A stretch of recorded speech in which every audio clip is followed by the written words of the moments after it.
अस्सलाम वालेकुम, मैं हूं हमजा हैदर, आपका फिज़िक्स टीचर। आज हम पढ़ने जा रहे हैं चैप्टर नंबर 9 का टॉपिक है ब्लैक बॉडी रेडिएशंस। सबसे पहले हम देखते हैं रेडिएशंस क्या होती हैं। रेडिएशंस होती हैं किसी भी हॉट बॉडी से निकलने वाली एनर्जी, उसको हम बोलते हैं रेडिएशंस। और जो रेडिएशंस निकलती हैं वो डिपेंड करती हैं टेम्परेचर पे, वो भी हम बाद में देखते हैं। उससे पहले हम देखते हैं ब्लैक बॉडी क्या होता है। ऐसा body which absorb all the radiations falling on it, उसके ऊपर जितने भी रेडिएशंस फॉल करवाई जाती हैं वो उन सबको एब्जॉर्ब कर लेता है, उसको हम बोलते हैं perfect black body. When black body is heated, और फिर जब उस ब्लैक बॉडी को हीट किया जाता है तो इट emits radiations, तो वो डिफरेंट एनर्जी की रेडिएशंस इमिट करता है जिनको हम बोलते हैं थर्मल रेडिएशंस। अब ये थर्मल का वर्ड यूज हुआ है। थर्मल का मतलब क्या है कि मतलब ये हीट की वजह से इमिट हो रही है रेडिएशंस, या फिर इनको बोलते हैं ब्लैक बॉडी रेडिएशन। तो ये हमने पढ़ा ब्लैक बॉडी और फिर उसके बाद देखा ब्लैक बॉडी रेडिएशंस। अब हमने कहा कि रेडिएशंस डिपेंड करती हैं टेम्परेचर पे, तो the nature of radiations depends on temperature. Start में जब किसी भी चीज को हीट अप किया जाता है तो उसका टेम्परेचर लो होता है, आहिस्ता आहिस्ता उसका टेम्परेचर क्या होता जाता है, इंक्रीज होता जाता है। तो स्टार्ट में at low temperature it emits radiations of longer wavelength temperature के इनवर्सली प्रोपोर्शनल होती है। टेम्परेचर लो है तो जो रेडिएशंस एमिट हो रही हैं उनकी वेवलेंथ ग्रेटर है, लॉन्गर है, और वो कौन से रीजन में होती हैं, इनविजिबल या फिर इंफ्रारेड रीजन, जो हमें नजर नहीं आती। उसके बाद लो टेम्परेचर के बाद हीट करते गए टेम्परेचर क्या हो गया है, हाई हो गया है। एट हाई टेम्परेचर क्या होता है, it emits radiation of shorter wavelength. मतलब जैसे मैंने पहले बताया है कि टेम्परेचर और वेवलेंथ एक दूसरे के इनवर्सली प्रोपोर्शनल होती हैं। टेम्परेचर इनवर्सली प्रोपोर्शनल होता है वेवलेंथ के, ये याद रखने के लिए। तो जैसे ही टेम्परेचर लो था तो वेवलेंथ लॉन्गर थी, टेम्परेचर हुआ हाई तो वेवलेंथ हो गई शॉर्ट। इसी चीज को प्रूव करने के लिए हम एक एग्जांपल देते हैं। हमने क्या लिया है, प्लाटिनियम वायर ले ली है। हम इसको क्या करेंगे, हीट अप करेंगे। इसको जैसे हीट अप करेंगे तो इसका टेम्परेचर स्टार्ट में लो होगा, आहिस्ता आहिस्ता टेम्परेचर इंक्रीज होता जाएगा। हमने पहले बात की है लो टेम्परेचर पे जो रेडिएशन होगी वो हमें नजर नहीं आएगी। जैसे टेम्परेचर हाई होगा, टेम्परेचर जाएगा 500 सेंटीग्रेड पे, बहुत ज्यादा टेम्परेचर होता है, तो जो रेडिएशंस इमिट होंगी वो हमें नजर आना शुरू हो जाएगी, because this is high temperature. तो हम कहेंगे जो रेडिएशंस हैं वो डल रेड है, डल रेड टाइप की रेडिएशंस हमें नजर आएंगी।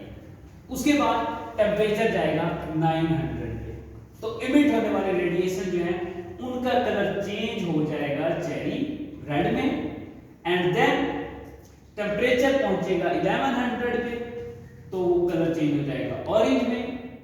टेम्परेचर पहुंचेगा 1300 पे तो वो कलर चेंज हो जाएगा येलो में। फाइनली जब टेम्परेचर पहुंचेगा 1600 सेंटीग्रेड पे तो सारी इमिट होने वाली रेडिएशंस वाइट कलर में कन्वर्ट हो जाएंगी। तो स्टार्ट में जब हमें नजर आना शुरू होता है तो डल रेड होता है और एंड तक 1600 तक वो सारी हो जाती हैं वाइट में। This shows that when temperature increase wavelength decreases. ये 500, 900, 11, 1600 ये वेवलेंथ ये टेम्परेचर बढ़ता जा रहा है और ये जो कलर है इन कलर्स की वेवलेंथ जो है ये कम होती जा रही है। ज्यादा वेवलेंथ है रेड की, और जब टेम्परेचर बढ़ गया है तो वेवलेंथ सबसे कम किसकी होती है? वाइट। अब हम एक और चीज देखते हैं इसकी कि इसके अंदर जो रेडिएशंस एमिट हुई हैं उनकी हमें क्या फाइंड करनी है? डिस्ट्रीब्यूशन देखनी है, कैसे डिस्ट्रीब्यूट हो रही है। In order to understand the distribution of radiation emitted from black body. तो consider a non-reflecting object has hollow cavity within it. ये हमने एक non-reflecting object लिया है और इसके अंदर ये hollow cavity आपको नजर आ रही है। इसको टोटली ब्लैक कर दिया जाता है। अब ब्लैक क्यों किया जाता है? Its surface is blackened to make it, क्या करने के लिए? Good absorber and a bad reflector. इसे गुड एब्जॉर्बर बनाने के लिए और बैड रिफ्लेक्टर। बट ये गुड रिफ्लेक्टर भी बन सकता है अगर इसका टेम्परेचर बहुत ज्यादा हाई कर दिया जाए, इसका टेम्परेचर बहुत ज्यादा बढ़ा दिया जाए। आपको ये दो डायग्राम्स नजर आ रहे हैं। पहले वाली में क्या होता है?